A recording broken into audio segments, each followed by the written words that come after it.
اسلام آباد آپ کو براہ راست لے چلیں گے جہاں پر صدر مملکت ڈاکٹر عارف الوی اس وقت تقریب سے خطاب کر رہے ہیں۔ میں آپ سے وعدہ کرتا ہوں کہ آپ کے پاس جو کمرشل ایڈورٹائزمنٹ کا بوجھ ہے وہ بھی انشاءاللہ بڑھ جائے گا، بٹ وہ اس کے لیے آپ کو انتظار کرنا پڑے گا۔ دوسرا یہ کہ مجھے اندازہ نہیں ہے، مگر جتنے میں سرویز دیکھا کرتا تھا اپنے پولیٹیکل دور کے اندر، اب وہ سرویز ان کی تعداد بھی کم ہو گئی، مگر جب میں سرویز دیکھتا تھا تو جو اوپینین لوگ بنا رہے تھے تو 6% کے قریب یا 7% کے قریب پرنٹ میڈیا سے اوپینین بنا رہے تھے، اینڈ دیٹ از بتدریج کم ہوتا جا رہا ہے آج بھی، مگر اوپینین میکرز پرنٹ میڈیا پر فوکس کرتے ہیں۔ یعنی میں آپ کا اخبار بھی پڑھتا ہوں،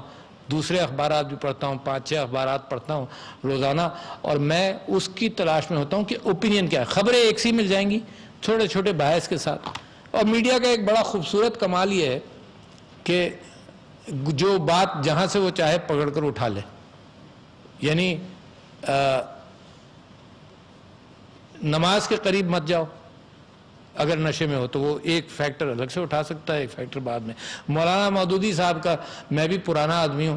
وہ جب جاتے تھے باہر تو ان کے اوپر کبھی روک لگ جاتی تھی، اور وہ کراچی میں میرے والد صاحب کے ساتھ میں بھی ان کے پاس چلا جاتا تھا،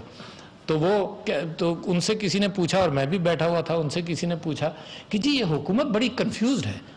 ہے، کبھی کہتی ہے جانے دو، کبھی کہتی ہے روک لو۔ انہوں نے کہا نہیں، ایک ہی سینٹنس ہے،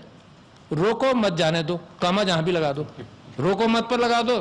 تو بات پوری ہو گئی، روکو پر لگا دو مت جانے دو وہ بھی پوری ہو گئی۔ انہوں نے کہا حکومت ایک ہی، اس کا قانون ایک ہی ہے، وہ کامہ آگے پیچھے کر دیتی ہے۔ تو لہذا میں آپ سے یہ کہہ رہا تھا کہ جب یہ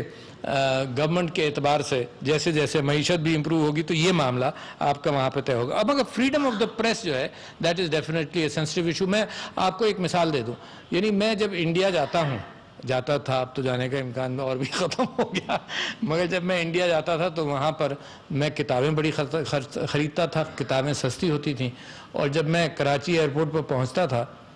تو میری بیوی جو ہے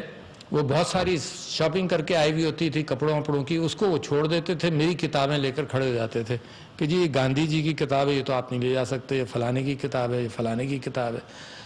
تو میں ان سے کہتا تھا کہ میری بیوی ہے برابر میں کھڑی ہے، اس کی ساری